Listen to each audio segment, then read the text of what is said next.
Hello and welcome to this video on revenue. So in this video we're going to look at total revenue, average revenue and marginal revenue and the relationship between these three.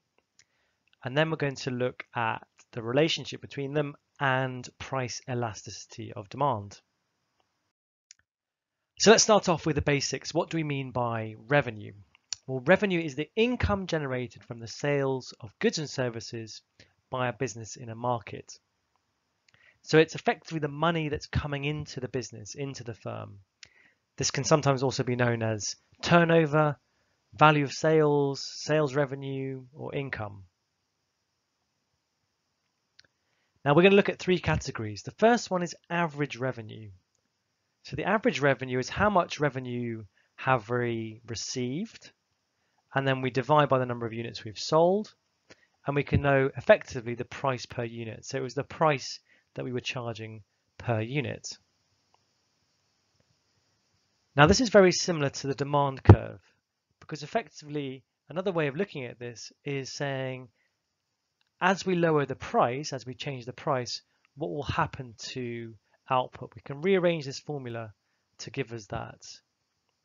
So the AR curve in this unit, the average revenue curve, we can interpret it in a very similar way as the demand curve.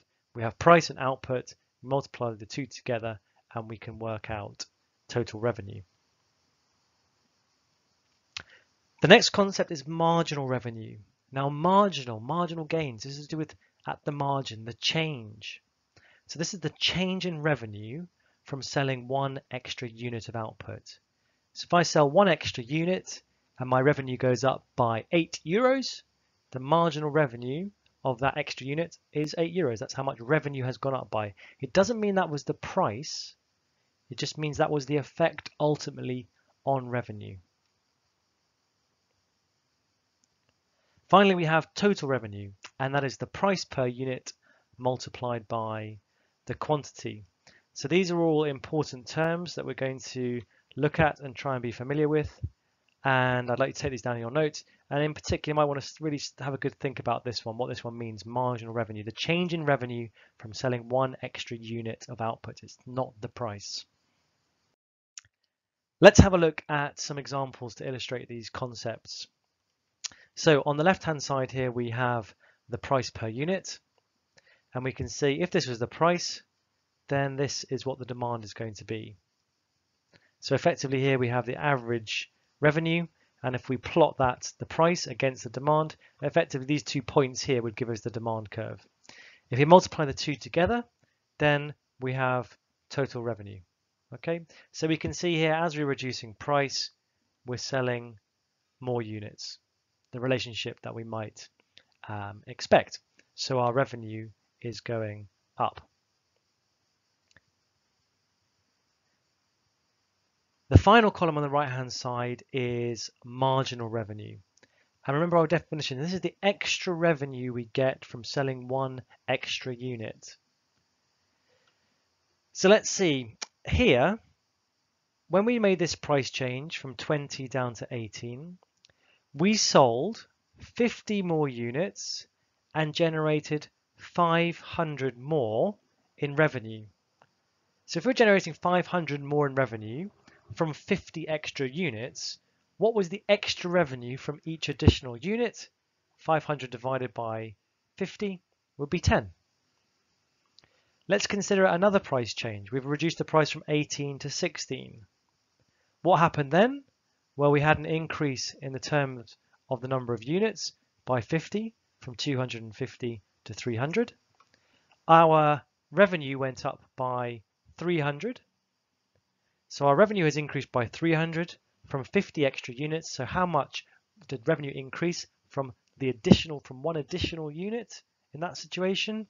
It would be 300 divided by 50, so it would be 6. And we can see the same principle works all the way down. Now, by the time we get to quite a low price, you might see something a little bit unusual, or not unusual, but we can see here that a reduction in from 12 to 10, at this stage quite a big percentage decrease in price, led to more sales again, but only 50 more sales. So actually what happened here is we lost revenue. Revenue went down. And so those extra 50 units actually lost us 300 in terms of revenue. So those extra 50 units each lost us 6 in terms of marginal revenue. So at this stage, it's important just to illustrate that we have price, demand, total revenue, how they work, and marginal revenue, how that works. So now we can actually have a look and plot the two curves here. We have average revenue, which is shown in blue, and we have the marginal revenue, which is shown in red. And we can see here effectively the average revenue curve looks a lot like a demand curve. It shows us the relationship between price and quantity. And the marginal revenue curve here in red shows us by making the change, what happened from that unit in terms of revenue, how much additional revenue was there? Well, we said here when we reduced price from 20 to 18, those additional units got us 10 extra revenue. Now have a look here, they're not the same. We reduced the price from 20 to 18, and each of those additional units only generated us 10 extra in terms of revenue. And we can see that as we reduce the price further, we go down the demand curve, the extra revenue that we get from each additional unit decreases to a point where actually by decreasing the price further, we're reducing our revenue and our revenue starts to go down, which we can see down here. If we were to plot the total revenue for this particular business, we can see that whilst we lower the price in the first instance, revenue starts to increase. We get to a point here of maximum revenue, and then here as we lower price, revenue starts to decrease. And we might start to tie in some changes. First of all, if we lower price and revenue increases, what can we say about price elasticity? Well, some of us might spot straight away that this is price elastic. The change in price as a percentage is smaller than the change in demand, so revenue is going up. Whereas over here, we would say that this is likely to be inelastic. As we reduce price, the change in price is greater than the change in demand, and revenue starts to go down. At this point here at the top, the change in price actually doesn't really make a difference in terms of revenue. So we would say it's unit elastic at that point. The second thing we might spot is that revenue starts to decrease when the marginal revenue goes negative. So this change here, the price change from 14 to 12, and those 50 extra units that we get, actually the revenue goes down. At that point, the percentage change in the price becomes less. So we're reducing the price by a greater percentage than we're increasing the demand. So revenue is starting to go down and we're losing revenue. So let's have a look. What we can conclude here in terms of rules, and we take this down in our notes, is that a fall in price where the price was quite high, for example, this diagram for P1 to P2, actually leads to an increase in total revenue. And that must mean that at this stage, demand is price elastic. And we can also see that where we're operating this price change, the marginal revenue, so the impact on revenue, is positive.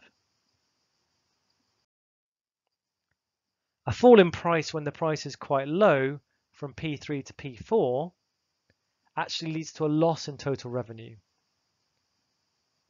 And this must be because down here, price elasticity of demand is inelastic. We're reducing the price, but we're having a negative impact in terms of marginal revenue, which would be further down here if we extend our marginal revenue curve. So this means that actually by reducing the price here, we're lowering overall revenue, and we've gone past the point of revenue maximization. So revenue maximization, and we saw this empirically earlier when we looked at the data, we maximize our revenue. We get the most revenue where the price and the output is the same as where the marginal revenue becomes zero. So if we could take the marginal revenue equals 0 and we go up to our demand curve and we look at the price, this is the price that we should charge in order to maximize the revenue. It's at the midpoint of the average demand curve for a business with a normal downward sloping demand curve like this. Again, let's make some notes on this and then we'll move on. So revenue maximization. Maximum total revenue occurs when marginal revenue equals 0, i.e. no more can be added to the revenue from selling an extra unit of output. The point where MR equals 0 is directly underneath the midpoint of a straight line demand curve. At this point here, the price elasticity of demand equals 1. If marginal revenue is 0, if prices were cut, total revenue would fall. And if prices were raised, total revenue would also fall. So we've looked at the relationship here between total revenue, average revenue, and marginal revenue. We started to touch on PED, but let's go through that again now. So for a straight line demand curve like the one we've talked about so far, effectively this is the average revenue curve. The demand, the PED, the price elasticity, varies along the curve. So at high prices here, a reduction in price is a fairly small percentage, and if we have a linear increase in revenue, then in output, this is going to increase revenue.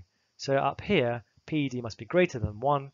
This must be elastic, and of course, remember we're assuming here that it's -1 from your earlier units work.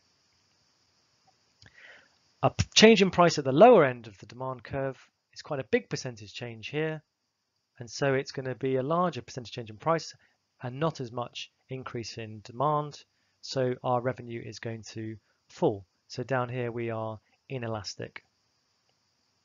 So high prices, reduction in price will have an elastic price response. Demand is price inelastic towards the bottom of the demand curve. And here is that relationship here showing our average revenue and marginal revenue curves. So we can see at the point where marginal revenue is 0, the percentage change in price here is equaling the percentage change in demand. There's been no impact on revenue. Revenue stayed the same. So at this point, PED equals 1, just at this particular level of output.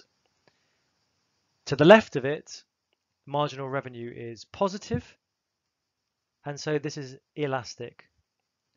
As we reduce price, we increase demand and revenues go up. To the right, as marginal revenue is negative, this means as we reduce price, we're not getting an equivalent increase in demand, so revenues are going down. So we would say at this stage that the PED is less than 1, it is inelastic. So that was the main part of the story. We're just going to have a quick look here at what might be the impact. We've assumed here that we are looking at the business changing its price, but we know that in reality, businesses often have their prices determined in a market across all buyers and sellers. So here, if the price was £3, this means the business's revenues would increase as they sold more at the current market price. So if they sell 10, £30, 20, £60 and so on. So total revenue will increase as they sell more.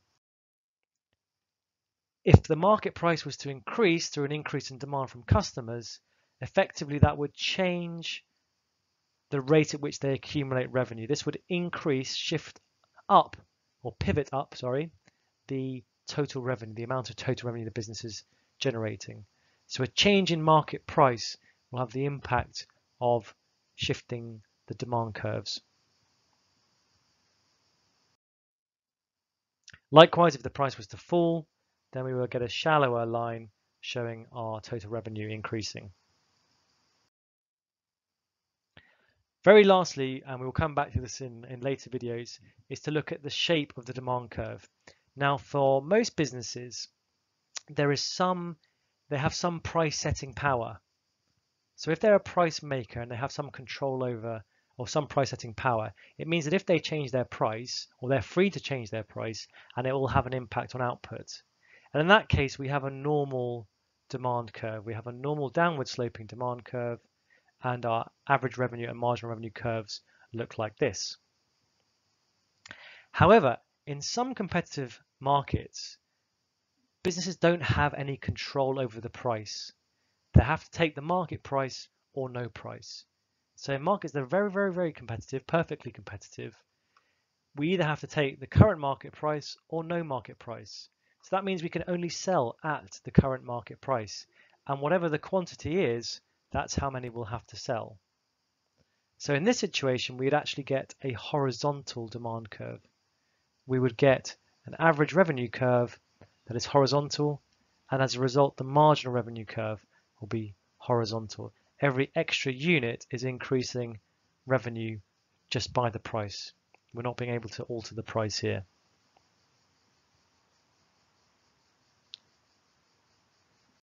So in this video, we've looked at the relationship between total revenue, average revenue, and marginal revenue, and we've looked at that relationship, or their relationship, with price elasticity of demand. That's it. Thank you very much for listening.